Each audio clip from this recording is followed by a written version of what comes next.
La forêt, elle a le grand désavantage avec tout ce qu'elle fait pour l'humanité puis pour le monde, c'est qu'elle ne peut pas parler. En à peine un siècle, la forêt a reculé de 40% sur la planète. L'Afrique a perdu le plus d'hectares à cause de la déforestation. La forêt du Banco risque de se faire grignoter par la pression démographique et par l'expansion de la capitale économique. Au Canada, troisième exportateur mondial de bois, ce sont les forêts anciennes qui inquiètent. L'industrie convoite les forêts anciennes parce que les vieux arbres ont énormément de valeur.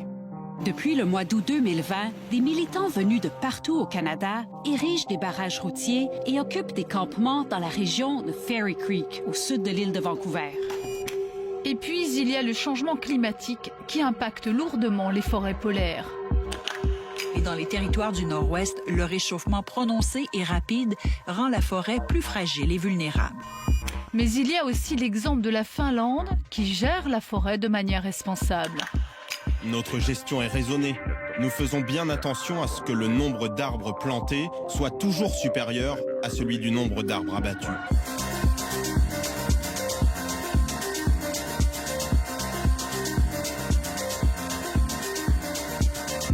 À quoi ressemblera la forêt du futur? Comment concilier exploitation forestière et conservation de la biodiversité? Quelle forêt demain? On en parle dans Objectif Monde.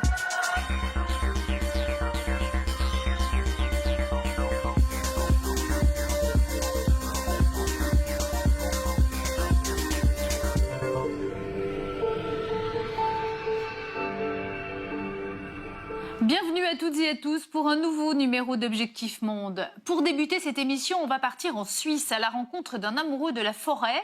Paul Bischoff est bûcheron et au départ, rien ne le destinait à cette profession. Mais très jeune, il s'est découvert une passion pour les arbres. Avant de retrouver nos invités, on regarde ce reportage diffusé dans Passe-moi les jumelles sur la RTS.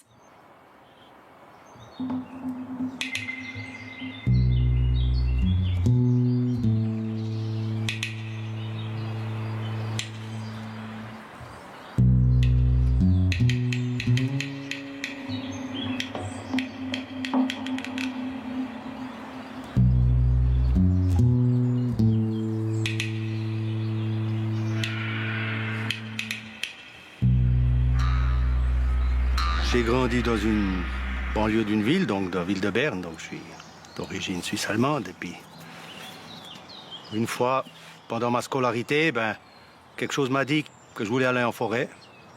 Totale contradiction avec l'idée de mes parents. Et puis, j'ai suivi ce chemin-là, je ne sais pas pourquoi. Je suis le premier membre de la famille qui a choisi un métier manuel. Tous les autres, la famille que je connais, ils ont choisi des métiers administratifs ou même plus élevés encore.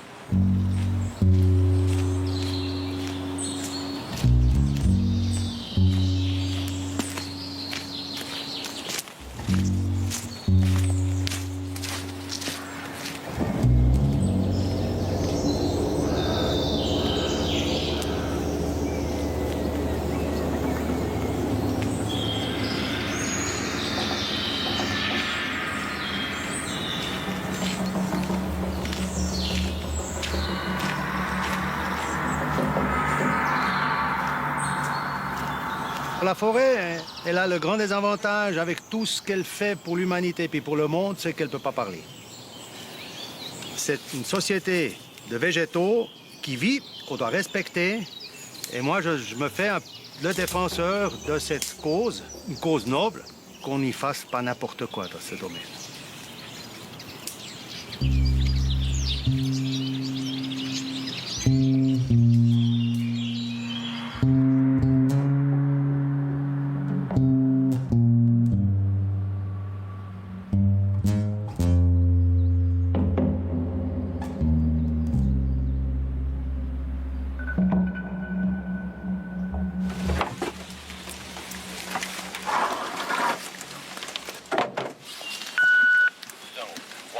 Channel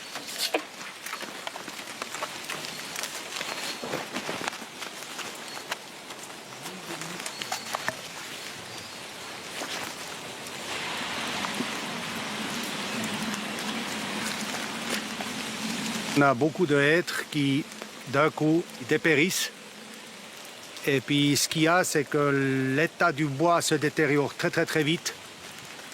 Et c'est un cas qui demande beaucoup d'attention parce que nous-mêmes, on ne peut pas vraiment estimer l'état de santé des branches et puis comment l'arbre vraiment va réagir lors de l'abattage.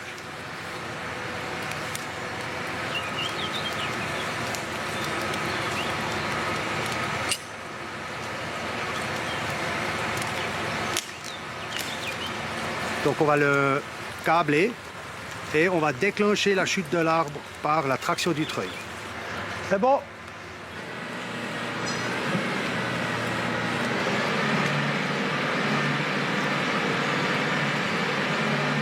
Voilà. Faut pas encore crocher, hein, mon jeune homme. C'est bon, je suis en place, Paul. Sentinelle, fermez la route. Route fermée. Merci.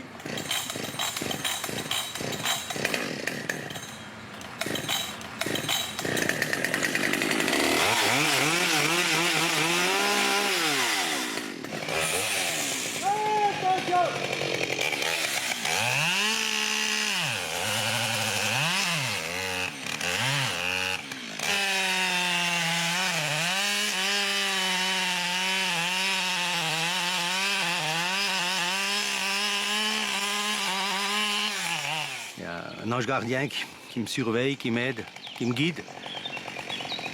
Mais le risque zéro n'existe pas et en forêt, quand il y a quelque chose qui ne se passe pas tout à fait comme prévu, c'est souvent des forces quand même assez violentes. Et puis, ça pardonne pas. Après, des petites bricoles, ça j'ai eu, mais...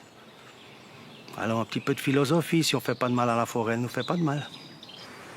Ludo, tu peux tirer. Dis que c'est bon.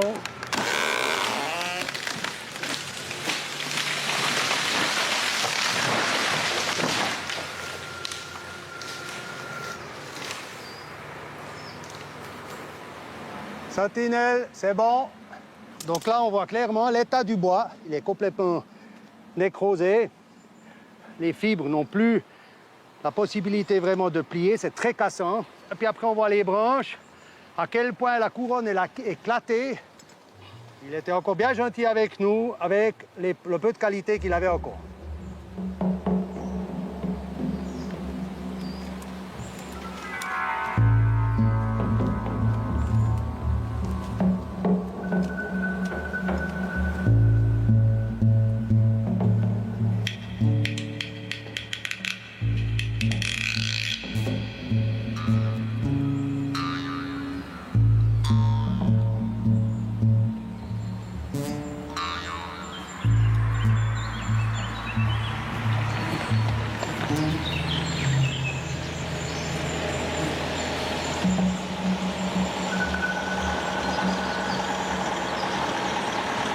La forêt n'est pas simplement des arbres qu'on voit en surface.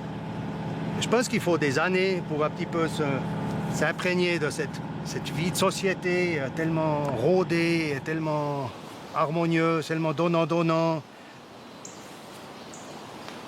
Si on voit uniquement les plantes en surface, on ne s'imagine pas qu'en sous-sol, il y a exactement la même vie. Donc, dans le sol, il y a tout un troc qui se passe avec le mycélium, donc les champignons. Je te donne des sucres, tu me donnes des minéraux, etc. Tout ça, ça doit vivre ensemble. Ça dépend l'un de l'autre, tout en étant quelque part autonome. Et c'est cette société tellement impressionnante, tellement bien réglée, qui est juste extraordinaire. C'est un éternel roulement, donc la forêt, elle est potentiellement immortelle. Maintenant, ce qui va la piéger peut-être, c'est le fait qu'avec le climat, ça va peut-être un tout petit peu trop vite.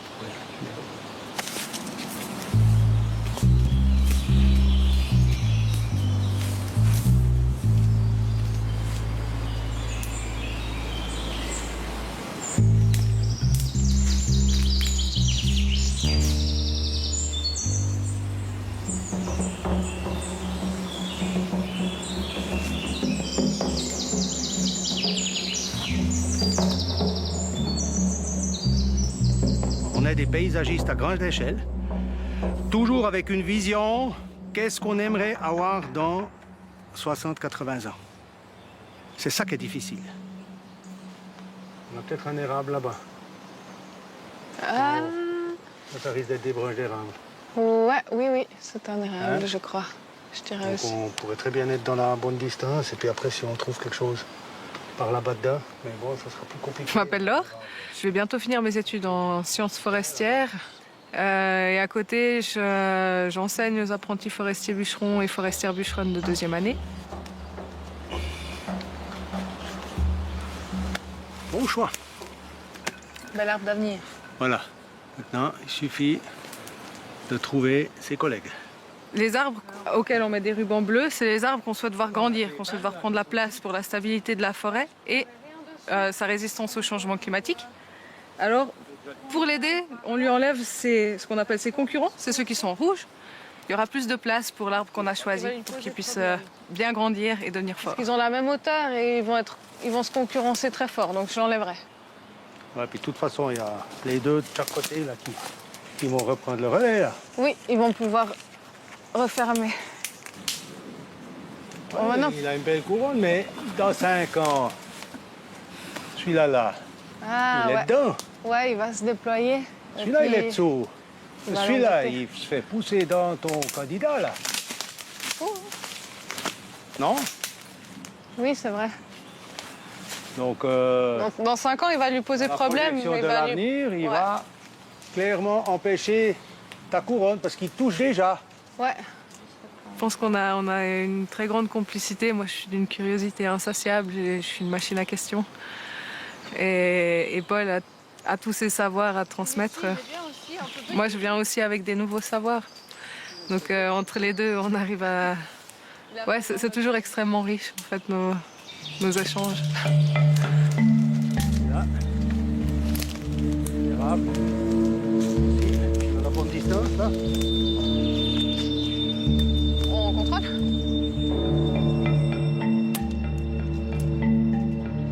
Le bois en lui-même, c'est un matériau extrêmement intéressant. On peut faire énormément de choses. Maintenant, je suis ni menuisier ni charpentier, mais je bricole beaucoup le bois. J'adore le voir, j'adore des constructions en bois, les meubles en bois. On peut faire beaucoup de choses avec du bois et c'est impressionnant la panoplie que nous propose ce matériau. C'est la seule matière première qu'on a en Suisse et puis elle est fabuleuse.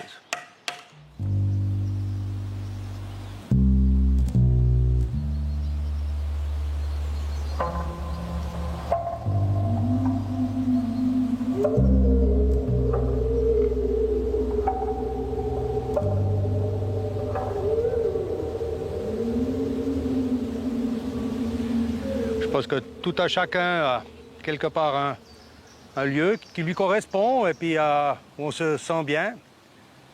Un jour, il y a bien longtemps, je suis un petit peu tombé sur ce magnifique spécimen et puis j'y reviens régulièrement. Il a entendu des choses que personne ne sait et ce sera aussi le lieu où je vais quitter mon travail et je poserai ma hache au pied de lui en lui disant merci pour sa patience et puis en espérant quand même l'avoir encore longtemps, mais on ne sait pas vraiment. Un jour, il devra céder sa place, on verra.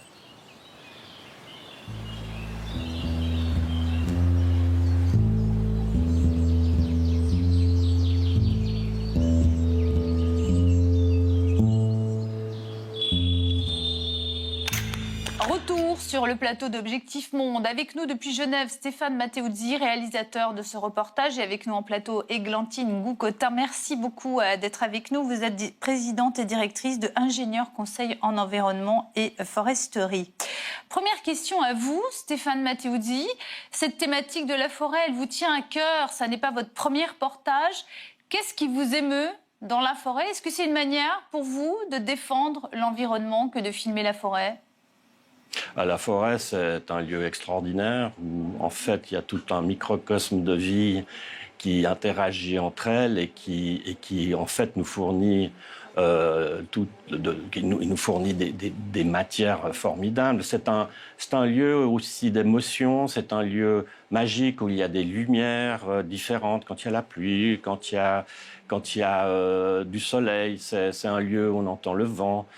Et c'est une manière, peut-être, oui, par ces films, de montrer la forêt sur divers angles, puisque j'ai déjà tourné deux sujets sur la forêt. J'en prépare un troisième avec des thématiques différentes. Oui, d'une certaine manière, c'est une façon de défendre l'écologie par tous les moyens. On va revenir vers vous, Stéphane Matteuzzi, mais j'ai une question pour Églantine Goucotin. Qu'est-ce que c'est qu'une forêt ? Alors une forêt, il y a la définition consacrée de la forêt par la FAO qui est plus de 0,5 hectares avec un couvert forestier de 10%. Donc ça, c'est la définition théorique et mathématique, on va dire. C'est aussi la biodiversité, une biodiversité extraordinaire. On a des interactions entre les espèces animales, entre les espèces végétales. On a de plus en plus d'écrits sur la communication entre les arbres, des choses passionnantes qui sont écrites. Et la communication aussi entre les espèces végétales et les espèces animales. Et avec un revers aussi également hyper important, toute cette vie qu'on a dans le sol qui est le substrat de vie de la forêt et qui est absolument primordial. Et la vie aussi dans le sol. Le sol, c'est pas uniquement des minéraux, des matériaux, c'est aussi tout un écosystème. Enfin, voilà, c'est la complexité, la biodiversité et les interactions entre les espèces. Stéphane Matteuzzi, dans votre reportage, vous nous dressez le portrait de Paul Bischoff, qui est bûcheron. Il est à la retraite aujourd'hui. Bûcheron, c'est un métier dur, dangereux, pourtant essentiel. En quoi est-ce que c'est essentiel? Et est-ce qu'aujourd'hui, c'est un métier d'avenir? Et est-ce qu'il séduit les jeunes? Alors, c'est un métier essentiel pour jardiner la forêt, je dirais, puisque Paul, c'est un peu le jardinier pour les arbres qui seront grands dans 80 ans. Être forestier bûcheron, c'est prévoir l'avenir. Donc oui, il y a quelque chose de formidable dans ce métier. Il y a aussi le fait qu'il faut parfois rabattre un arbre parce qu'il est abîmé. Par le botstrich, par exemple, ou par la sécheresse, et que ça, c'est très important de les abattre, d'abord pour pas blesser les gens quand ils sont dans des chemins. Ensuite, effectivement, c'est un métier dangereux, où la sécurité est très importante, et c'est ce que Paul essaie de transmettre à ses apprentis, c'est de toujours être et s'assurer d'une sécurité maximum. Les jeunes qui travaillent dans ce domaine, ce sont des gens qui sont volontaires, qui ont vraiment envie de faire ça. C'est des gens qui acceptent la difficulté de ce travail. Et je pense qu'il n'y en a pas énormément, il faut bien le dire. Ça ne séduit pas tout le monde. Mais ceux qui vraiment, après leur apprentissage, décident de rester, en général, ils font ça toute leur vie. Il y a eu des tests qui ont été réalisés dans la forêt, que vous avez filmés, à savoir est-ce qu'il faut continuer à faire des coupes? Comment préparer l'avenir de la forêt? Et la conclusion est oui, la forêt ne peut pas se développer toute seule, c'est ça, il faut s'occuper, entretenir la forêt? Oui, parce qu'ils ont fait une expérience de laisser pousser dans divers carrés de plusieurs endroits de la forêt, de ne plus s'occuper de laisser pousser, en fait. Pendant quelques années, ils se sont rendus compte qu'en fait, le carré qui n'était pas entretenu était devenu une vraie jungle, que, comme dit des fois Paul, c'est la guerre entre eux, et que pour finir, les essences principales qui devraient dominer n'arrivent pas à se développer comme il faut. Et quand vous voyez cette petite séquence dans le reportage où l'étudiante en sylvistrie montre les arbres et dit celui-là on le choisit parce que c'est un dominant, celui-là ça va être son copain donc il va le protéger, mais par contre celui-là il va le gêner. Donc il y a là toute une étude à faire pour le futur et pour que la forêt puisse se développer au maximum. Ce métier de garde forestier, c'est ça, c'est ce métier de bûcheron, c'est aussi de savoir étudier, repérer les arbres. La forêt, elle a besoin d'un entretien, on ne peut pas la laisser se développer seule, aujourd'hui en Europe notamment. Alors, j'ai peut-être une vision un tout petit peu nuancée. La forêt ne peut pas se développer seule. Tout dépend de l'objectif qu'on a derrière, en fait. Effectivement, dans un objectif de production, on veut sortir du bois d'œuvre, par exemple, il y a une nécessité d'entretenir la forêt, effectivement, comme on l'a vu, avec sélection des arbres à laisser, donc on appelle des éclaircies, en fait, qu'il faut faire régulièrement pour pouvoir permettre aux arbres d'avenir de se développer correctement et de faire du bois de qualité, si on fait notamment du bois d'œuvre. Par contre, il y a plusieurs programmes qui voient le jour en Europe de ce qu'on appelle la forêt en libre évolution. La forêt en libre évolution, c'est de laisser des forêts se développer toutes seules. Il faut savoir que avant l'apparition de l'homme, il y avait des forêts et elles se portaient très bien. La demande en bois, Églantine Goucotin, elle est de plus en plus forte, de plus en plus importante. Oui. Pourquoi ? Alors, plusieurs raisons. Donc, il y a les politiques européennes, notamment l'objectif de neutralité carbone à 2050. Réduction du plastique. Voilà, réduction du plastique.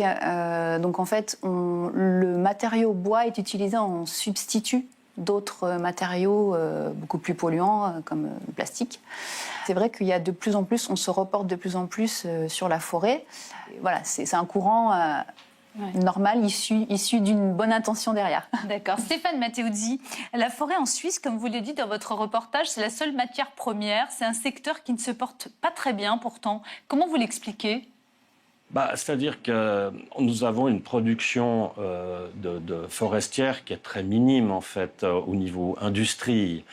C'est quelques scieries, quelques endroits, justement, pour fabriquer des meubles ou des meubles de jardin ou des planches pour les chalets. Mais de plus en plus, malheureusement, il y a des scieries qui ferment, il y a des intérêts, disons, de l'industrialisation du bois. Et malheureusement, il y a beaucoup de bois qui est importé de l'Europe de l'Est pour diverses raisons que je ne peux pas expliquer, mais je pense qu'il y a un problème économique aussi de cherté du bois, de manque de bois parfois, parce que certains journaux l'année dernière ont réduit leur papier, leur nombre de pages, parce qu'ils ne trouvaient plus assez de papier pour imprimer leurs journaux. Donc c'est un problème un peu global en ce moment sur le bois. Merci à Stéphane Matteuzzi d'avoir été en duplex pour nous depuis Genève. Merci à vous, Églantine Goucotin. J'aurais voulu qu'on regarde ce petit tableau justement sur l'évolution des forêts du monde. Voilà, on voit que la part de la forêt se réduit en Amérique du Nord, en Amérique du Sud, en Afrique, globalement dans le monde. Au contraire, elle augmente en Europe, en Océanie, mais surtout en Asie. Comment vous l'expliquez ?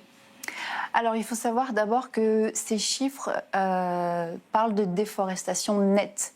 Et en fait, ou la variation annuelle nette. En fait, quand on parle de changement de couvert forestier net, on prend en compte les plantations.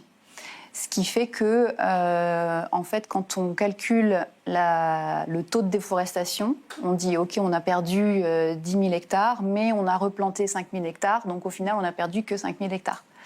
Et donc, c'est la Chine qui gonfle en fait finalement ces chiffres. En fait, dans l'Asie, il y a la Chine qui est comprise, et effectivement, la Chine a eu un gros programme de replantation, ce qui fait que ça fait regrimper les chiffres, mais ça cache, c'est l'arbre qui cache la forêt, si je puis dire, ça cache le fort taux de déforestation que l'on peut avoir en Indonésie, en Malaisie, à cause de l'huile de palme. Est-ce qu'on peut dire que l'Europe, avec Églantine Goucotin, c'est finalement un peu le bon élève quand même ? On voit là avec plus 0,3% depuis des années.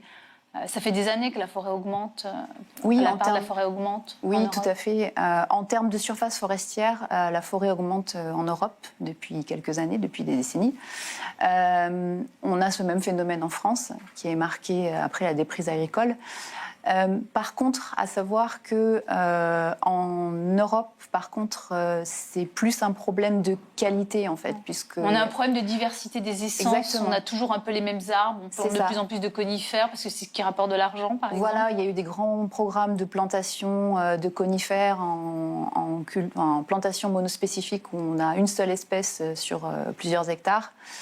Et donc là, en remplacement d'une forêt naturelle, parce qu'avant, il y avait des forêts primaires, il y a très longtemps en Europe, et aujourd'hui... Il y a longtemps qu'il n'y en a plus. Voilà, et on n'en a plus. Et justement, donc voilà. et ben justement, on va partir pour une forêt primaire. Églantine Coucotin, on va partir pour le Canada, qui est l'un des plus grands pays forestiers au monde. Et sur l'île de Vancouver, les forêts pluviales, aussi appelées anciennes, donc primaires, disparaissent à un rythme inquiétant. Une équipe du magazine Découverte de Radio-Canada a suivi la scientifique Suzanne Simard, qui se bat pour les protéger. C'est un reportage signé Dominique Forget.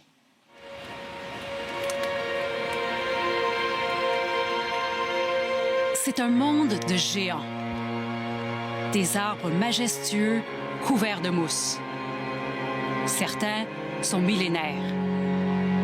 Les forêts anciennes qui longent la côte de la Colombie-Britannique abritent les plus grands arbres du Canada. Mais elles disparaissent à un rythme inquiétant.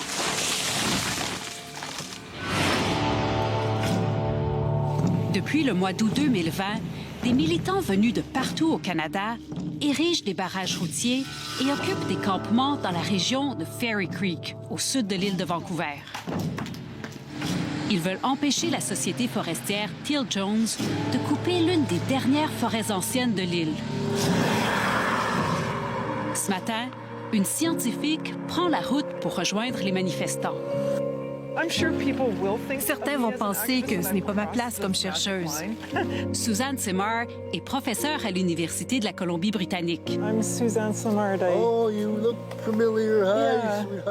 C'est une véritable vedette de l'écologie forestière. Une pionnière qui a contribué à découvrir comment les arbres communiquent entre eux. Nous sommes dans une crise climatique, dans une crise de biodiversité. J'ai des connaissances qui peuvent nous aider. Qu'est-ce que j'ai à perdre? En travers d'une route forestière qui grimpe dans la montagne, les manifestants viennent d'ériger un campement pour bloquer le passage des camions et de la machinerie. Quelques kilomètres plus loin, le calme règne. Suzanne Simard nous amène jusqu'à Eden Grove, une forêt qui n'est pas encore dans la mire de l'industrie forestière. Être dans une forêt comme celle-ci, c'est incroyable. Quand on inspire, on inhale l'eau qui tombe des arbres, l'air est rempli d'humidité. Nous aussi, nous sommes remplis d'eau. On est donc connectés, d'une certaine façon, à ces arbres et à cette forêt. Dans les forêts pluviales de la Colombie-Britannique, les sapins de Douglas et les pruches se mêlent aux tuyas géants, des colosses qui font jusqu'à 6 mètres de diamètre. C'est sur leur bois dur et dense que s'est bâtie l'économie de la province. Les activités des sociétés forestières se sont intensifiées à partir des années 1950. L'industrie convoite les forêts anciennes parce que les vieux arbres ont énormément de valeur lorsqu'on les coupe pour en faire des 2x4 ou d'autres matériaux comme des bardeaux. Fairy Creek est un bassin versant situé entre les villages de Port Renfrew et Lake Cowichan. Il se trouve sur le territoire de la Première Nation Pacheedaht. C'est le dernier bassin versant qui n'a pas encore été coupé. Je l'appelle la dernière larme du sud de l'île de Vancouver. Selon un rapport publié en 2020 par 3 scientifiques indépendants, moins de 3 % des forêts pluviales anciennes de la Colombie-Britannique auraient échappé à l'industrie forestière jusqu'à maintenant. Pourtant, au dire du gouvernement, 26 % des forêts de la province seraient peuplées d'arbres anciens. C'est parce que le gouvernement tient compte des forêts qui se trouvent dans les marais ou au sommet des montagnes. Il met tout ça ensemble et se dit « Hey, ça fait 26 %. Mais certains de ces arbres ne font même pas 1,5 m. Quand les gens pensent aux forêts anciennes, ils pensent à ces arbres majestueux qui absorbent des tonnes de carbone et qui sont essentiels à la biodiversité. C'est celles-là qu'il faut protéger et dont il reste seulement 3 %. No sector is more important to the history and the future of British Columbia than our forest sector. En juin 2021, le gouvernement de John Horgan a annoncé un moratoire de 2 ans sur l'exploitation forestière à Fairy Creek. Mais tout autour, les coupes à blanc continuent. Les manifestants ne décolèrent pas. Ils demandent maintenant la protection perpétuelle de toutes les forêts anciennes de la province.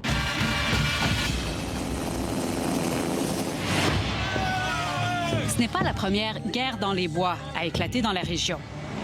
En 1993, près de 900 manifestants avaient été arrêtés.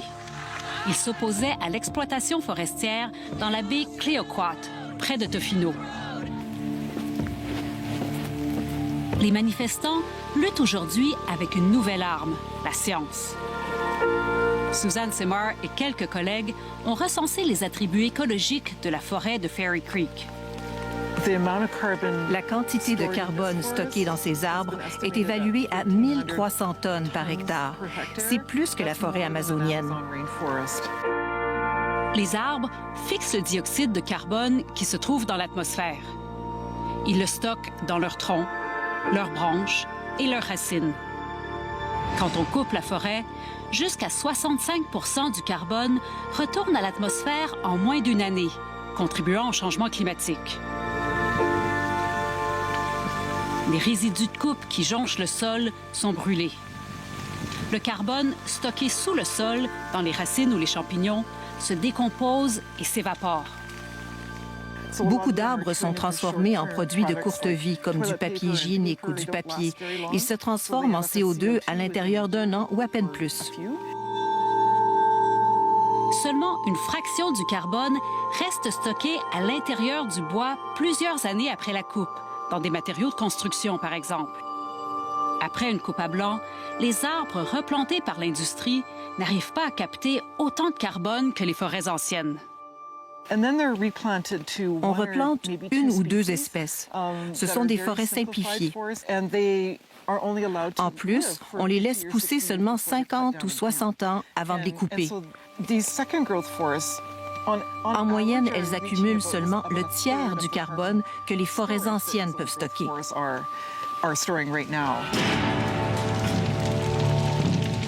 Les feux de forêt qui ont fait rage l'été dernier en Colombie-Britannique et les températures records alimentent la ferveur de ceux qui se battent pour la conservation de la forêt.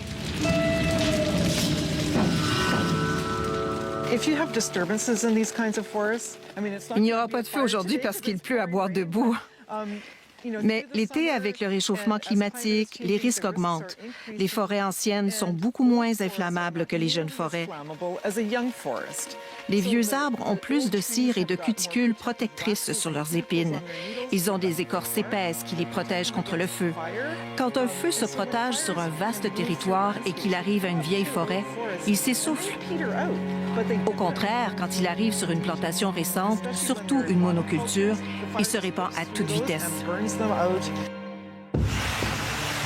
Suzanne Simard croit aussi que les coupes à blanc ont un lien direct avec les inondations dévastatrices et les glissements de terrain subis cette année en Colombie-Britannique. Les forêts anciennes sont d'immenses éponges qui tempèrent le débit des eaux. Leurs racines immenses jouent un rôle essentiel à la stabilité des sols. Le 2 novembre dernier, quelques jours après notre passage à Fairy Creek, le gouvernement de la Colombie-Britannique a annoncé son intention d'élargir le moratoire sur la coupe des forêts anciennes au-delà de Fairy Creek.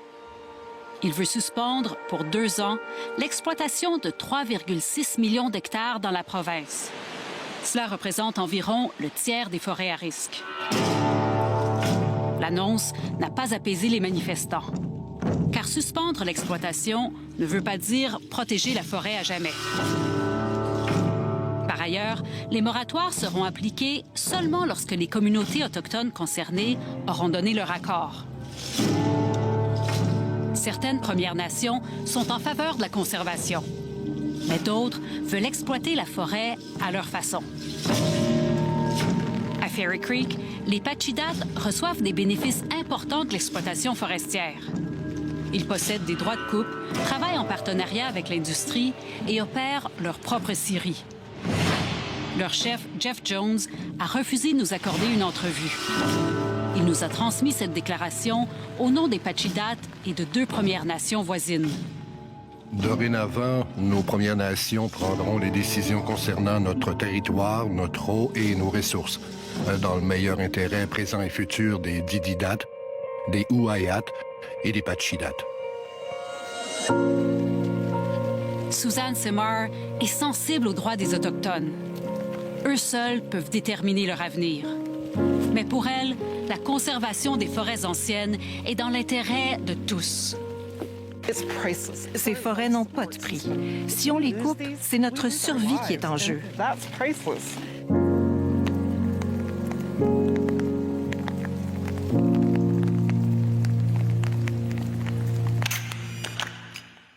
Et justement, à Montréal, au Canada, on retrouve Pascal Harrison-Julien, journaliste à Radio-Canada. Alors Pascal, où en est le combat des manifestants aujourd'hui pour protéger les forêts dites pluviales sur cette île de Vancouver à Fairy Creek, qui est en fait une forêt ancienne? Eh bien, je vous dirais que dans les derniers mois, il s'est un peu transporté du terrain pour des raisons toutes simples. C'était l'hiver, des raisons météorologiques, il faisait froid, pluvieux, c'était plus difficile pour les manifestants d'avoir même accès aux routes forestières. Ça s'est plus transporté vers les tribunaux. Ça n'a pas arrêté cette forme de mobilisation-là, d'une part parce que de nombreux manifestants, ils sont près de 1200 à avoir été arrêtés, ont dû comparaître en cours pour avoir été sur ce terrain-là qui leur était proscrit. Donc, plusieurs ont reçu des amendes, certains ont reçu des peines de travail communautaire à purger dans la communauté. Il y a eu un moratoire, on l'a entendu dans le reportage, pour la coupe dans cette région-là du bassin versant de Fairy Creek, mais on continue et on poursuit les travaux de construction des routes pour éventuellement accéder à ces forêts anciennes-là. Donc, tous les camps qui avaient été installés sur le chemin de cette route-là ont été démantelés. Est-ce que ça veut dire que la mobilisation est terminée? Loin de là. On a profité de cette accalmie-là du côté manifestant, militant, pour repenser les opérations. Il y a déjà eu des appels, notamment sur les médias sociaux, pour inviter les gens à se déplacer, à retourner bloquer les équipes de la compagnie forestière Till Jones. Pour l'instant, ils sont pas très nombreux, mais ils sont de retour sur le territoire et ils espèrent justement recréer cette mobilisation-là qui va bientôt souffler les bougies de 3 ans de contestation. Donc, c'est loin d'être terminé parce qu'on ne se bat plus seulement pour l'arrêt des coupes dans le bassin versant de Fairy Creek. On veut que la Colombie-Britannique cesse toute forme d'exploitation de cette forêt-là, de cette forêt des arbres anciens.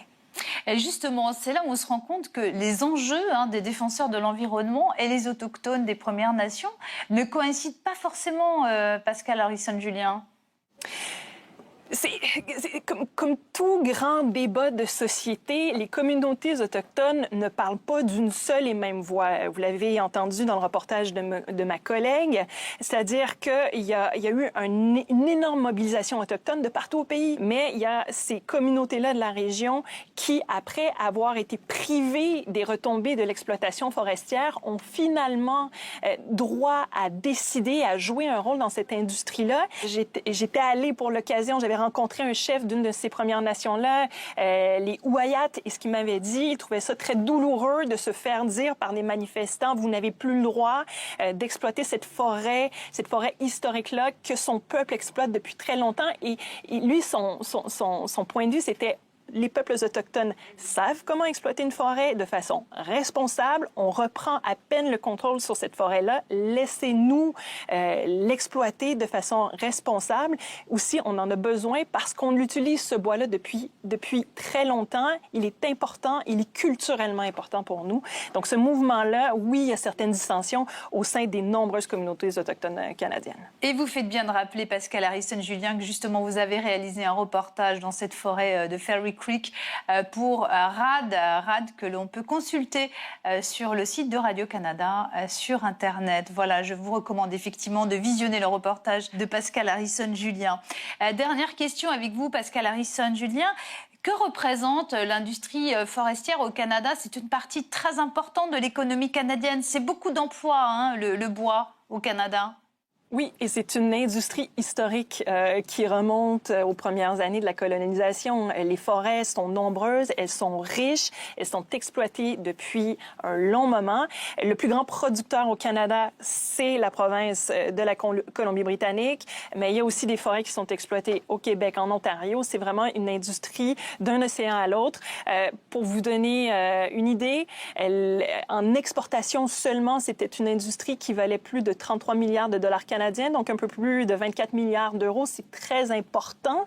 Et c'est une industrie aussi qui souffre un peu des aléas de l'actualité, c'est-à-dire les activités ont beaucoup, pas stoppé, mais ont beaucoup réduit, évidemment, depuis la pandémie. Moins de gens étaient disponibles. Le prix du bois a explosé au Canada et le bois est utilisé de façon très importante dans la construction au Canada. Donc, les chantiers, les projets de construction, le prix des projets de construction ont explosé dans les dernières années et on est toujours inquiet d'un futur de restrictions. En ce moment, un des aspects qui peut inquiéter notamment l'industrie forestière en Colombie-Britannique, plus particulièrement, le Canada est le deuxième exportateur mondial, le premier. C'est la Russie. La Russie a deux clients importants, l'Europe et la Chine. Et comme des sanctions sont imposées en ce moment, le Canada, qui a aussi comme client la Chine, est un peu inquiet de voir la Russie débarquer peut-être plus massivement en Chine. Est-ce que ça aura des répercussions pour l'économie canadienne? C'est à voir. Il faut quand même contextualiser tout ça.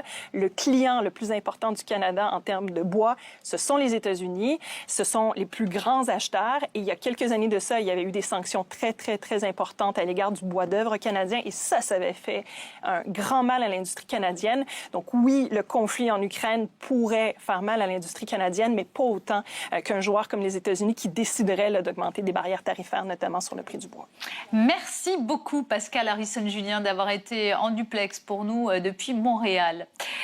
Églantine Goucotin, ce qui se passe à Fairy Creek, là, sur l'île de Vancouver, ça rappelle un peu la situation de l'Amazonie, qui est la plus grande forêt du monde. En Amazonie, on a une situation économique qui est un petit peu différente du Canada. C'est vrai qu'au Canada, on a de plus en plus de First Nations, donc des Premières Nations, des autochtones. Voilà, des autochtones qui gèrent eux-mêmes leurs forêts et qui ont des activités parfois même industrielles. On n'a pas, je dirais, si on peut dire comme ça, atteint ce niveau-là en Amazonie où c'est des populations, certaines encore nomades, qui utilisent en fait la forêt, pas forcément pour exploiter le bois, mais pour la pharmacopée, pour leur survie, l'alimentation, etc. Aujourd'hui, on dit que l'Amazonie libère plus de carbone qu'elle en absorbe. Pourquoi? On est clairement rentré aussi dans un cercle vicieux qui est en plus alimenté par la politique du président brésilien Bolsonaro. Alors oui, aujourd'hui, attention, c'est à cause des forts incendies qu'on a eus l'été dernier qu'on a ce phénomène-là. La forêt amazonienne absorbe du CO2, toujours autant. Effectivement, la politique du président Bolsonaro est absolument catastrophique. Donne en fait la légitimité et donne du pouvoir en fait et cède complètement aux pressions en fait de l'agro-business. Pour pouvoir justement toujours trouver plus de terres pour développer des cultures de soja, culture de l'élevage bovin, élevage bovin. Et donc on a en fait cet effet-là déjà avec la précédente présidente qui a complètement Dilma Rousseff, voilà, détricoté le code forestier. On avait un code forestier au Brésil qui était extrêmement puissant. Si on était dans l'Amazonie, par exemple, on devait préserver 80% de la surface forestière. Aujourd'hui, face à l'agro-business, on a complètement laissé place au lobby industriel. Donc c'est une catastrophe. Églantine Goucotin, l'autre grand ennemi de la forêt, c'est le changement climatique. Et justement, au Canada, des chercheurs sont à pied d'œuvre pour arriver à décrypter la forêt du futur. Ils collectent une foule de données afin de mieux comprendre les conséquences de l'élévation, notamment des températures, notamment sur la forêt polaire, la taïga. Des forêts intelligentes, c'est un reportage de France Baudouin pour le magazine La Semaine Verte sur Radio-Canada.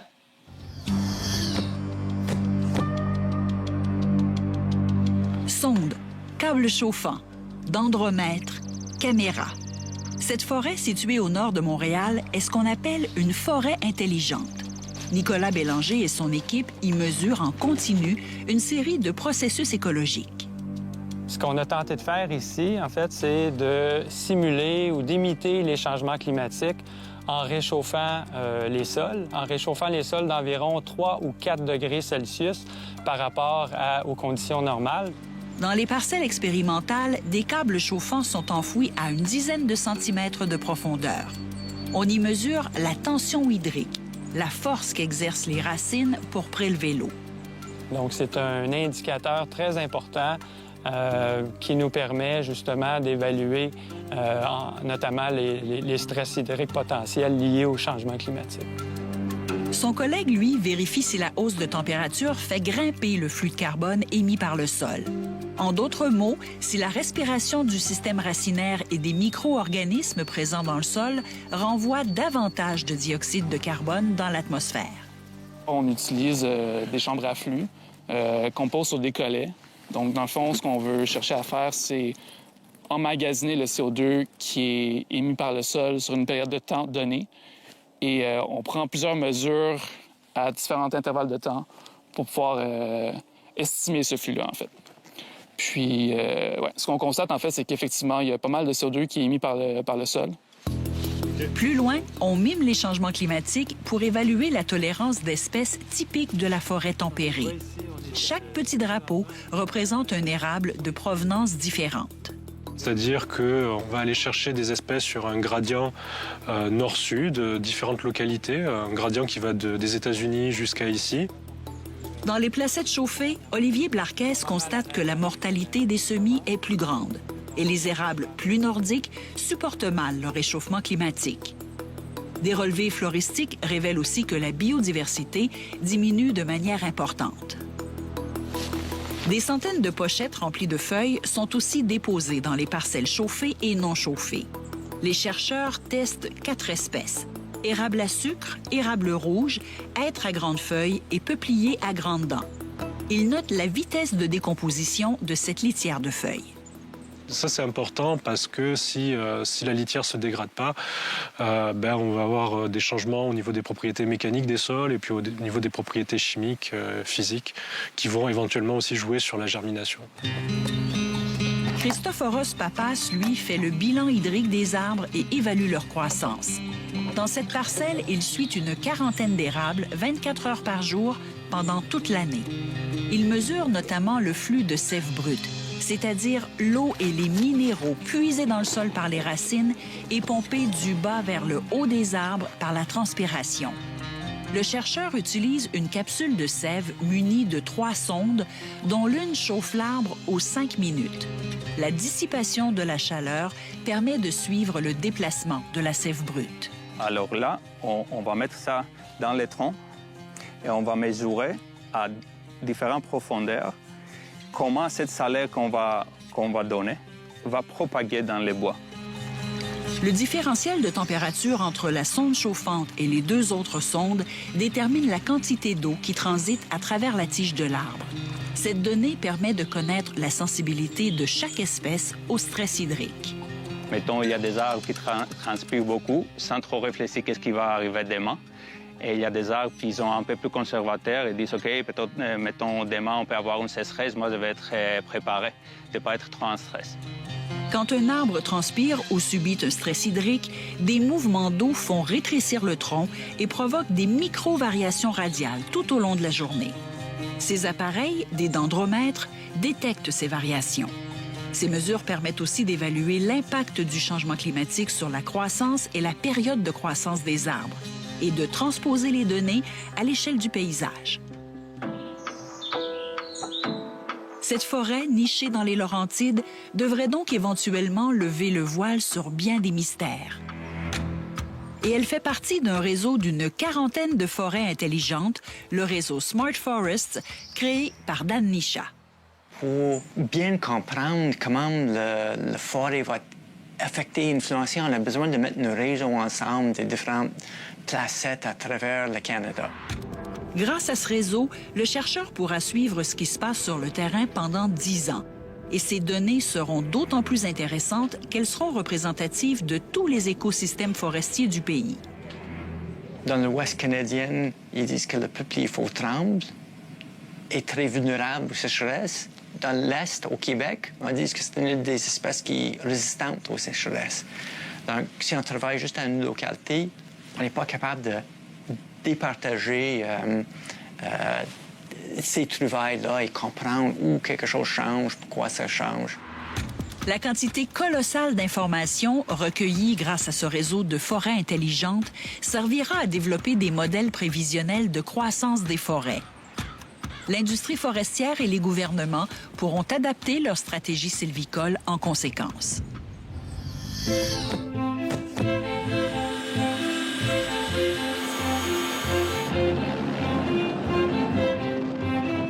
À 5000 km de Montréal, dans les territoires du Nord-Ouest, la forêt boréale s'étend à perte de vue sur d'immenses superficies. 810 000 km². Et elle est en plein bouleversement. Les changements climatiques dans ce coin du pays sont 4 fois plus rapides qu'ailleurs sur la planète. Au nord du 61e parallèle se cache d'ailleurs un véritable laboratoire vivant, la station de recherche de Scotty Creek. Des scientifiques se relaient sur place de mars à septembre pour en documenter les conséquences. Les changements se déroulent sous nos yeux. Depuis 2018, je vois le sol s'affaisser davantage et on observe un phénomène baptisé forêt ivre. Les épinettes sont de plus en plus inclinées. Au cours des dernières années, les chercheurs assistent en quelque sorte à un processus de déforestation naturelle. Les forêts deviennent des milieux humides formés de tourbières connectées les unes aux autres. La forêt pousse sur un lit de tourbe qui repose sur le pergélisol. Ce lit de tourbe rétrécit, s'affaisse et devient un marécage. Le pergélisol, c'est comme le ciment qui forme l'assise de la forêt boréale dans le territoire du Nord-Ouest. Avec le réchauffement, le ciment prend de moins en moins bien. Les arbres se retrouvent fragilisés.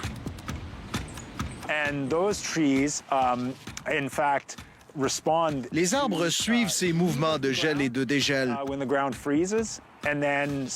Plus le dégel s'accentue, plus les arbres bougent. C'est une forme de danse que les arbres font pour s'adapter et survivre au climat.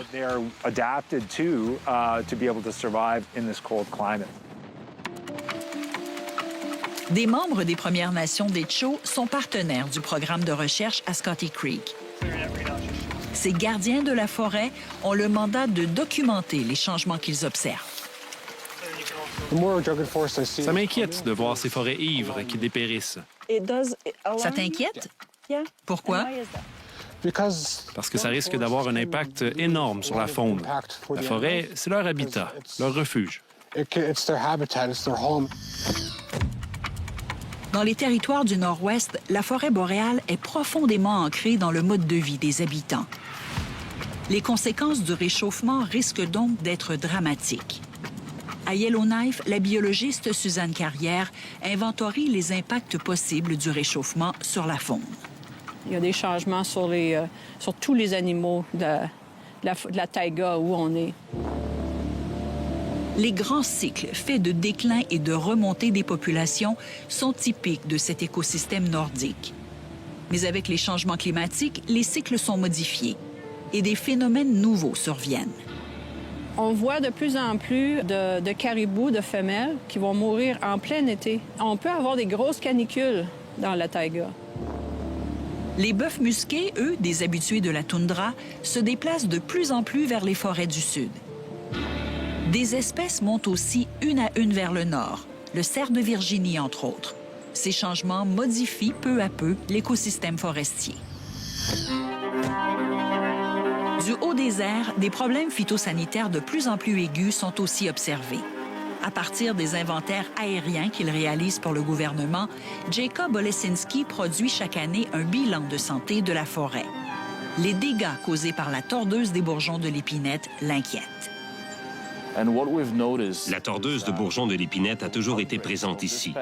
Mais on voit maintenant de grandes infestations monter toujours plus au nord, même au-delà du cercle polaire. De vastes peuplements de trembles sont aussi en déclin, victimes d'événements extrêmes comme des inondations ou des sécheresses répétées, ou durement frappés par des épidémies anormalement longues de mineuses serpentines du tremble. Ces perturbations n'augurent rien de bon pour l'industrie forestière des territoires du Nord-Ouest, principalement constituée de petites entreprises de sciage. Dans la région des Cameron Hills, dans le sud, des promoteurs voient grand, mais ils risquent d'être confrontés aux conséquences du réchauffement. Les massifs forestiers les plus productifs sont dans des endroits difficilement accessibles. On ne peut les récolter qu'en hiver, et les hivers sont de plus en plus courts. Feux de forêt, épidémie d'insectes, une succession de perturbations naturelles a façonné la forêt boréale. Mais dans les territoires du Nord-Ouest, le réchauffement prononcé et rapide rend la forêt plus fragile et vulnérable. Cette forêt est unique au Canada et dans le monde. J'espère qu'elle saura se défendre face au changement climatique. Et les transformations que les chercheurs observent dans cet écosystème nordique sont cruciales pour comprendre ce qui viendra éventuellement plus au sud.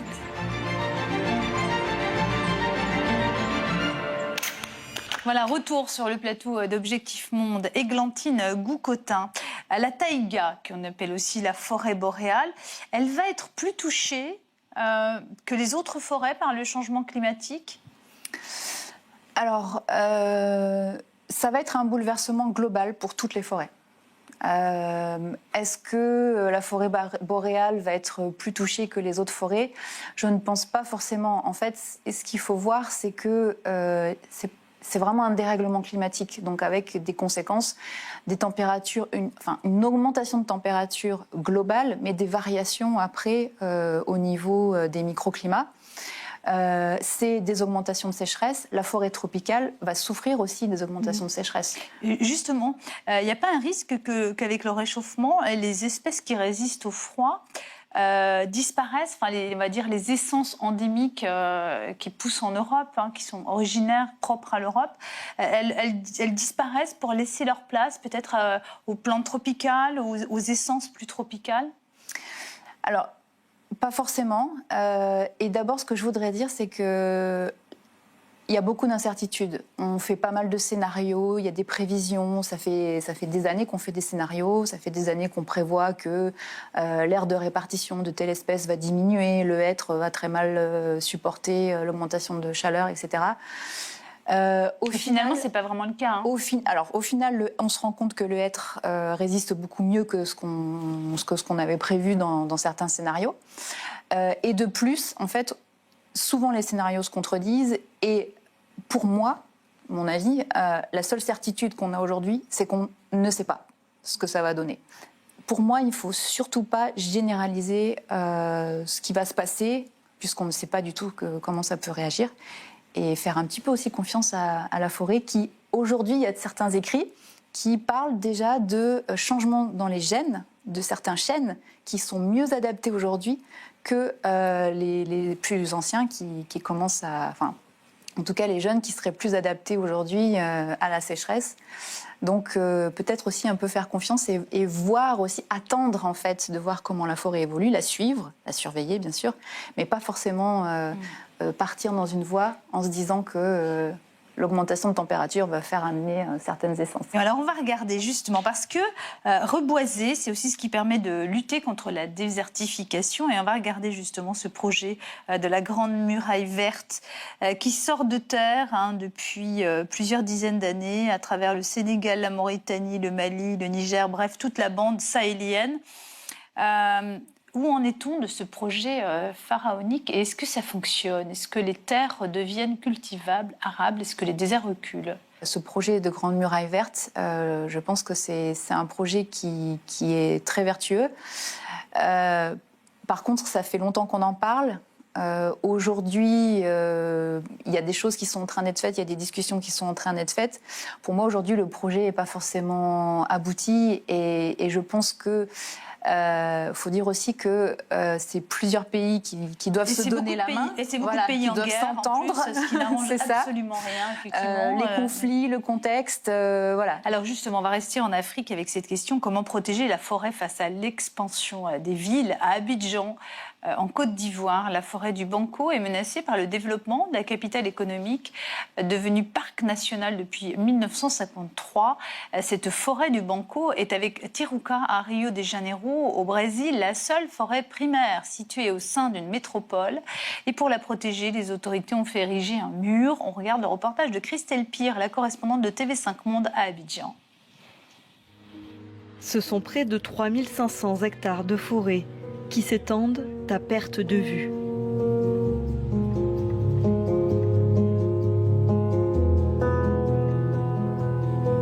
Julien Kwame en connaît les moindres recoins. Il les parcourt comme guide depuis plus de 10 ans.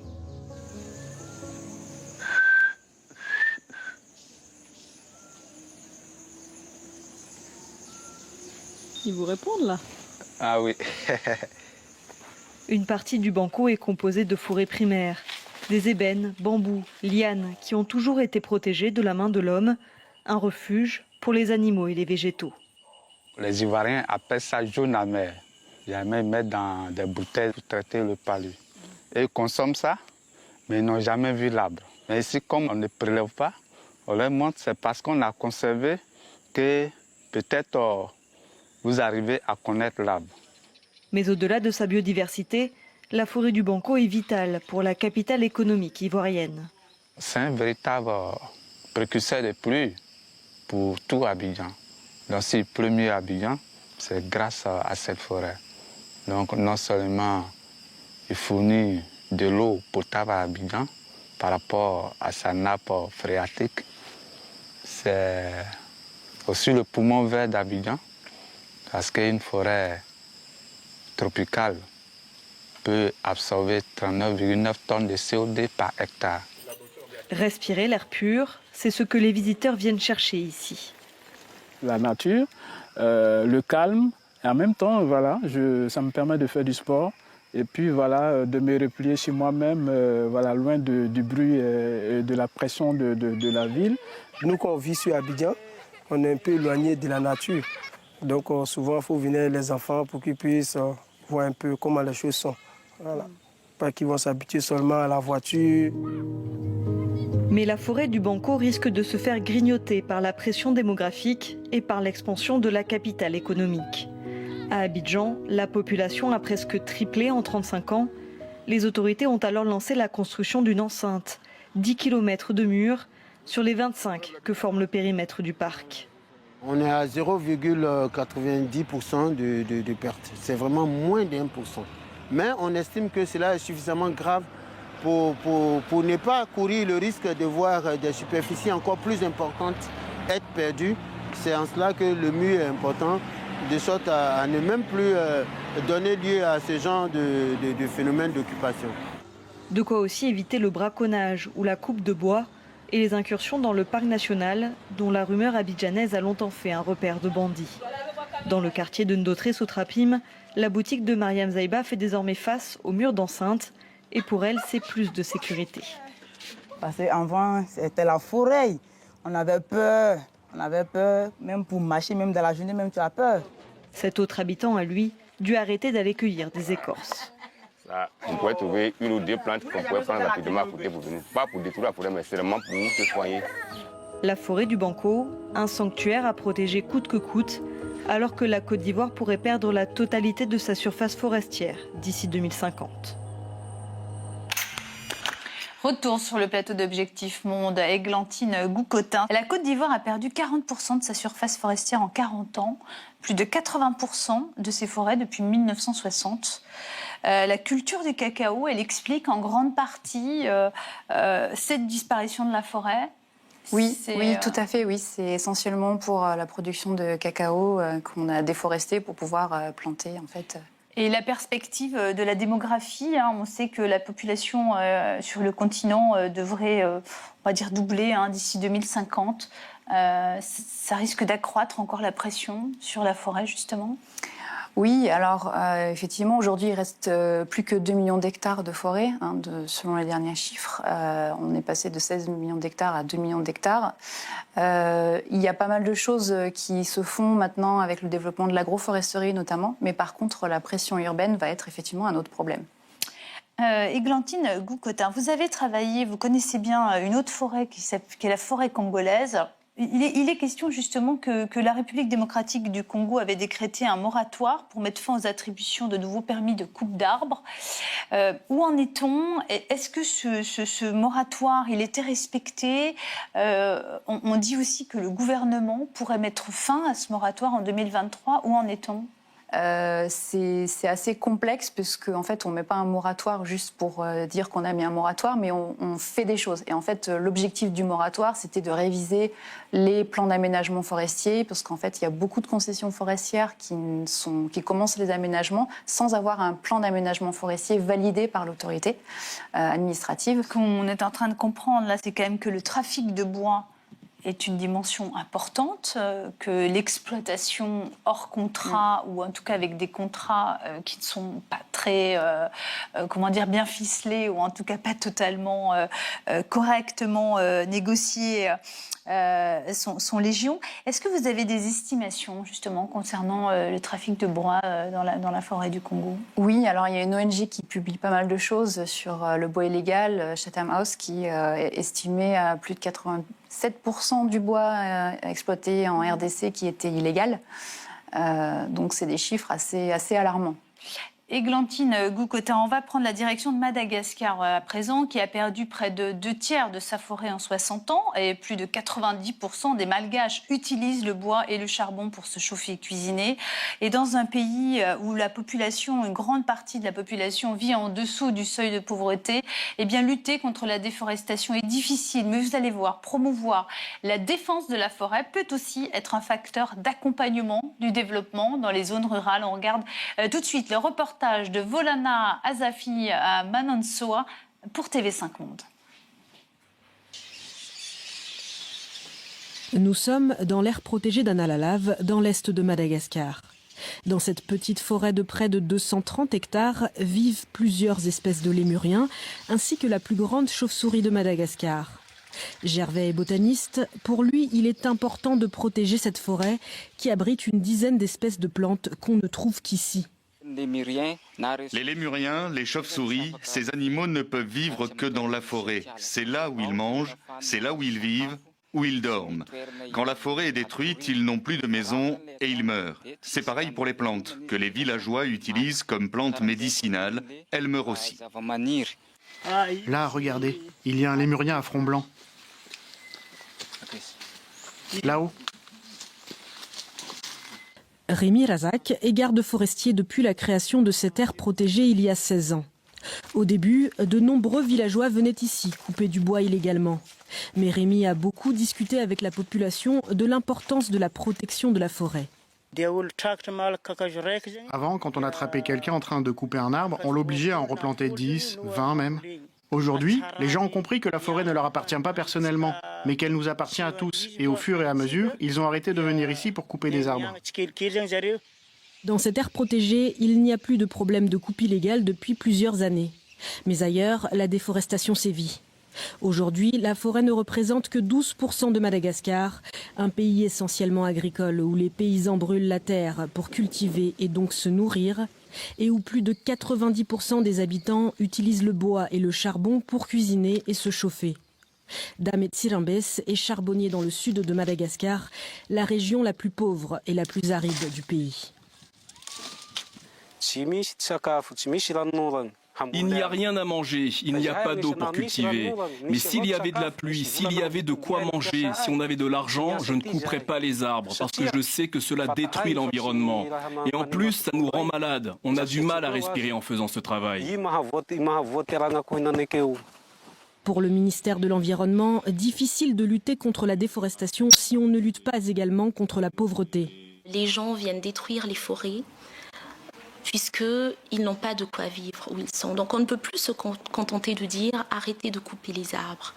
Arrêtez de couper les arbres, mais à côté, on va vous offrir des opportunités c'est-à-dire préserver les ressources naturelles parce qu'ils sont source de revenus pour nous.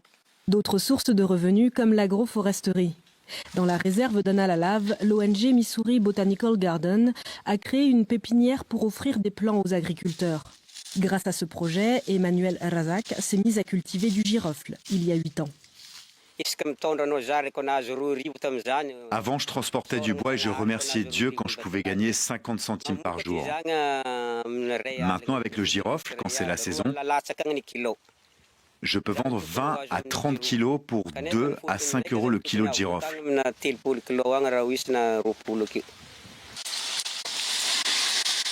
Les paysans reçoivent aussi des plants d'arbres à croissance rapide comme l'eucalyptus qui pourront être coupés pour produire du charbon en dehors des aires protégées. Des initiatives porteuses d'espoir qui font rimer développement et environnement. Retour sur le plateau d'Objectif Monde. Merci Églantine Goucotin d'être toujours avec nous. Bruno David, merci de nous avoir rejoints. Vous êtes président du Muséum national d'histoire naturelle. Vous venez de publier Le Monde vivant avec Guillaume Lecointre aux éditions Grasset après avoir publié La 6e extinction. À l'aube de la 6e extinction. Pas tout à fait, presque. Voilà. Bruno David, comment on résout cette équation de la pauvreté et de la défense de l'environnement? C'est quand même compliqué de dire à des personnes qui vivent en dessous du seuil de pauvreté, il faut protéger la forêt, il faut protéger la nature, mais nous on en a besoin pour notre boîte chaude, pour cuisiner. Oui, c'est plus que compliqué, c'est même impossible. C'est une équation qui est extrêmement difficile à résoudre. Ce qu'il faut, c'est arriver à démontrer qu'il y a plus d'avantages à préserver la forêt qu'à la couper. Donc ça veut dire qu'il faut mettre en place des mécanismes compensatoires envers ces populations. Il faut essayer de leur faire comprendre qu'il y a des ressources à tirer de la forêt. Mais c'est un thème, c'est un problème auquel on doit faire face dans beaucoup de situations. On a des chercheurs au muséum qui travaillent sur les grands singes et c'est très difficile d'expliquer qu'il faut préserver les grands singes, que de temps en temps ils vont venir dans les plantations de thé ou de café, qu'il y aura quelques destructions, il y aura des choses comme ça, mais que l'intérêt global est quand même de les préserver. Et pour la forêt, c'est pareil. Alors Madagascar, c'est vraiment un pays très très important, c'est ce qu'on appelle un point chaud en matière de biodiversité, que ce soit pour les essences, pour les plantes ou pour les espèces animales. Comment est-ce qu'on peut aider Madagascar justement à préserver sa biodiversité? Alors c'est un point chaud parce que Madagascar s'est séparé de l'Afrique géologiquement parlant il y a déjà pas mal de temps, que c'est une île suffisamment grande qui a embarqué pas mal de biodiversité, qui a pu évoluer sur place. L'exemple emblématique, ce sont les lémuriens. Donc on est sur une zone, sur un secteur de la planète avec une biodiversité très particulière qu'on doit protéger. Maintenant c'est compliqué parce que les populations, comme on le disait, sont pauvres, elles ont besoin de ressources, notamment de ressources végétales, ce qui fait qu'elles coupent les forêts. On est dans un secteur où le climat est assez contrasté entre des saisons humides et des saisons sèches, ce qui fait que si on coupe la forêt, il va y avoir assez rapidement une érosion qui va s'installer. On va avoir ce qu'on appelle des badlands, c'est-à-dire des mauvais terrains qui vont finir même par s'éroder en plein, la roche va être à nu et ça va devenir un désert pour de très longs siècles. Le muséum a justement une station d'observation des lémuriens à Madagascar. C'est important pour le muséum d'ouvrir, d'avoir des antennes à l'extérieur, d'aller voir aussi ce qui se passe sur le terrain. Oui, bien sûr. Pas seulement un musée qui permet de sensibiliser le grand public. Alors le muséum fait beaucoup de recherches, il y a à peu près 500 chercheurs au muséum, ce qui fait qu'on est numéro 1 mondial en recherche dans les musées d'histoire naturelle, donc ça fait beaucoup de recherches.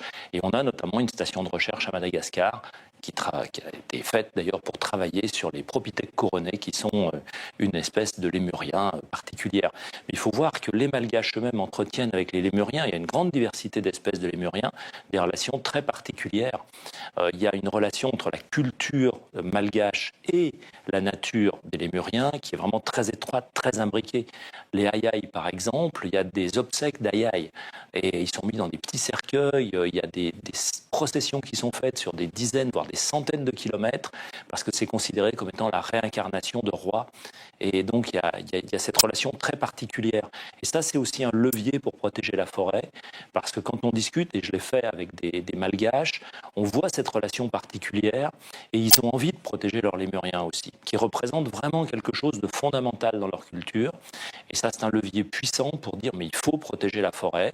Ça ne veut pas dire qu'il faut s'exclure de la forêt, il faut simplement l'utiliser en respectant son équilibre et en faisant en sorte qu'elle perdure. Alors ça, c'est pour le versant positif de la vie de l'environnement à Madagascar, mais il y a aussi les défenseurs de l'environnement qui, à Madagascar, souffrent énormément. Églantine Goucotin, vous avez travaillé, vous, avec des défenseurs de l'environnement. Ils sont obligés de se cacher, de travailler sous pseudonyme. Oui, tout à fait. Donc, on a publié des articles sur les coupes illégales de bois de rose de Madagascar.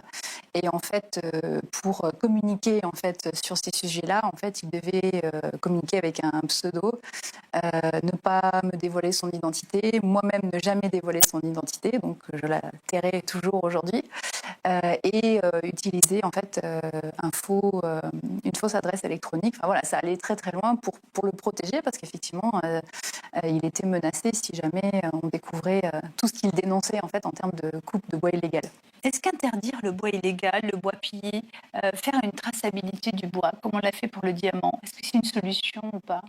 Alors, c'est en partie une solution, puisqu'en fait, nous, on sert de pompe aspirante, c'est-à-dire que ce sont les pays développés qui, à travers leur commerce, à travers leurs besoins, ou la Chine, de bois de rose, mais la Chine dans les pays développés, ce sont ces pays-là qui aspirent en fait les ressources de pays plus pauvres et qui font que c'est plus intéressant pour un habitant de ces pays pauvres d'aller couper les bois de rose, par exemple, plutôt que de faire de l'agriculture vivrière. Et c'est en partie de notre faute. Donc, mettre des régulations internationales, tenter de les faire respecter, c'est ce qu'il faut faire. C'est ce qu'on essaye de faire, par exemple, pour l'ivoire des éléphants en Afrique. C'est ce qu'on essaye de faire avec les peaux des tigres d'Asie ou des choses comme ça. Il y a toujours des gens qui vont chercher à tricher, mais globalement, c'est la démarche qu'il faut qu'on fasse. C'est-à-dire qu'il faut vraiment balayer aussi devant notre porte. Églantine Goucotin, merci d'avoir été avec nous. En Finlande, l'industrie forestière est très importante. La forêt couvre 70% de son territoire. Le secteur du bois représente un emploi sur 6 et pourtant le pays exploite ses ressources forestières de manière raisonnée. On regarde le reportage d'Hervé Dino pour nous les Européens sur France 3 et on se retrouve juste après. Avec ses forêts et ses lacs à perte de vue, la Finlande offre un paysage bucolique. Enfin, presque. Car des forestiers finlandais sont en action. Avec d'impressionnantes machines comme le Scorpion, capable d'abattre et de débiter un arbre de 20 mètres en 40 secondes.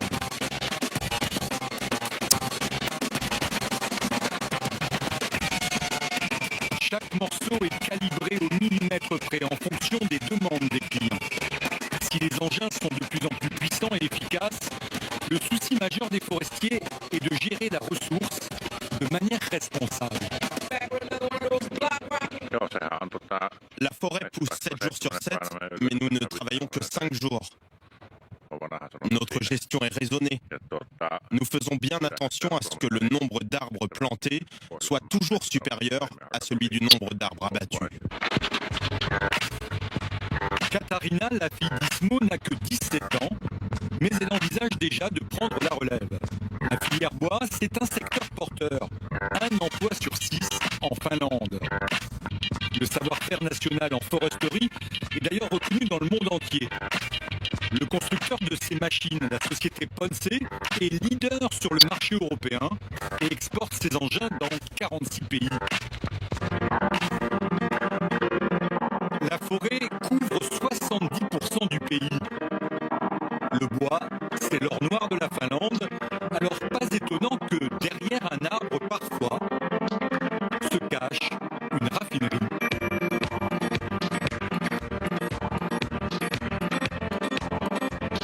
Nous sommes sur le site du groupe papetier UPM, un méga complexe industriel d'une surface égale à celle de la principauté de Monaco. Les années précédentes, nous avons traité 1 million de mètres cubes de grumes. Ça correspond à 5 millions d'arbres par an. Mais la baisse de la consommation de papier a poussé UPM à se lancer dans une première mondiale, la fabrication de biocarburants. Ces montagnes de copeaux de bois en constituent la matière première. Le carburant a été mis au point dans les laboratoires de recherche du groupe en pointe dans la recherche sur le bois. Quand le bois arrive ici, on le transforme en copeaux. À partir de ça, on fabrique de la pulpe qui va devenir du papier. Et à ce stade de la fabrication, on sépare également la résine de la pulpe. Et cette résine, c'est le matériau de base et après raffinage, on obtient ce diesel vert. Mais fabriquer du biocarburant en coupant au passage des millions d'arbres par an, est-ce vraiment écologique? Le président du groupe a une réponse toute prête.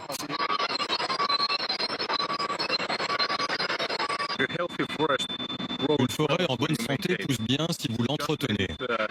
Si vous ne faites rien, elle va cesser de grossir et donc d'absorber du dioxyde de carbone parce qu'elle est trop touffue. Nous, en coupant, on préserve la ressource et on contribue à diminuer la pollution. Dans le diesel proposé aujourd'hui à la pompe en Finlande, on intègre ce biocarburant à base de bois à hauteur de 15%. Le plein du réservoir fait, nous partons à travers bois, évidemment, pour Jyväskylä, où est implantée la société Spinnova. Ici, on transforme les arbres en vêtements. Dans ce local protégé des regards, secret industriel oblige, la cellulose des arbres devient fibre textile. Cela donne cette matière extrêmement douce, assez semblable au toucher à de l'angora. Une fibre qu'a testée Merto Tsamo, un créateur haute couture. Il a réalisé une robe très élaborée et manifestement, cette matière ne le laisse pas de bois.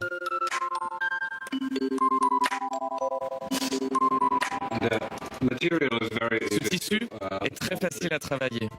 Ça tombe très bien. Et quand on le coud, c'est un vrai plaisir.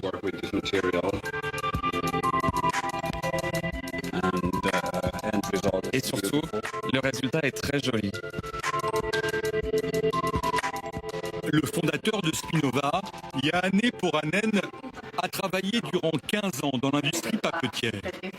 Il a utilisé son expérience pour lancer cette start-up qui se veut vertueuse. J'utilise les compétences acquises dans l'industrie du papier. C'est juste le produit final qui change. Nous sommes partis d'un constat. Aujourd'hui, l'industrie textile est extrêmement polluante. Nous nous sommes dit, est-ce qu'on ne pourrait pas utiliser la pulpe de bois dont nous maîtrisons particulièrement l'utilisation dans cette filière? Et c'est à partir de là qu'est née l'idée de créer du fil textile.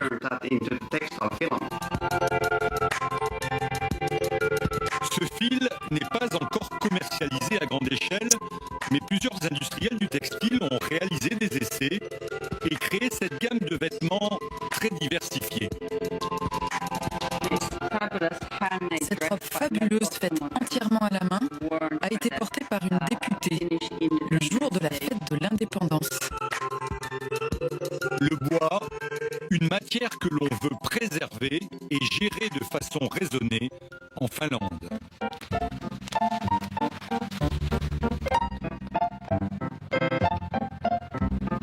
C'est une des missions de ce lutin à chapeau. Markus Koronen a une double casquette. Il est forestier et chercheur à l'université de Rovaniemi en Laponie. Et s'il garde parfois ses distances, c'est uniquement par souci de précision. Je mesure les volumes, le diamètre et la taille des arbres pour chaque espèce. Et je recueille les données sur la végétation et les sols. Après avoir arpenté le terrain, Markus intègre ces informations dans une base de données et avec l'aide de spécialistes de jeux vidéo, il recrée les forêts en virtuel. Il a même mis au point une application qui lui permet de partager ses images à distance. Vous savez, beaucoup de propriétaires souhaitent comprendre comment gérer leurs parcelles.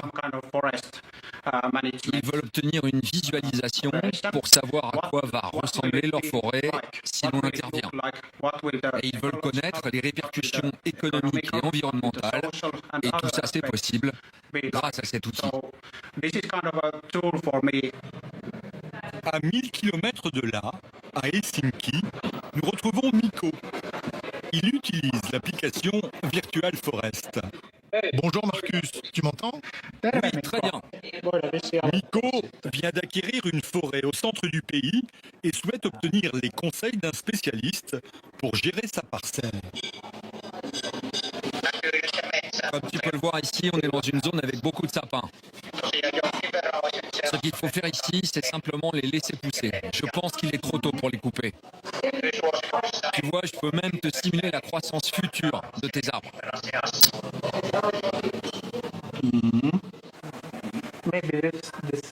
Ce logiciel, ça permet de faire des économies. On s'épargne des déplacements sur notre parcelle et des réunions. On gagne du temps et de l'argent.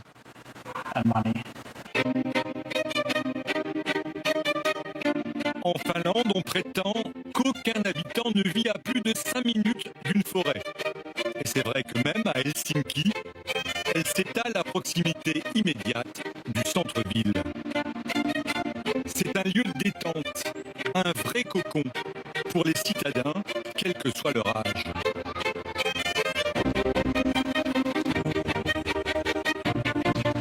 Militant environnementaliste, Mika a créé un parti politique qui s'oppose systématiquement à tout projet immobilier, empiétant sur les zones vertes de la ville. Car la forêt est ici considérée comme un trésor national, accessible à tous, sans aucune restriction. C'est même inscrit dans la loi. Cette loi est très importante pour nous. Nous en sommes très fiers. Elle s'appelle le droit de tout à chacun.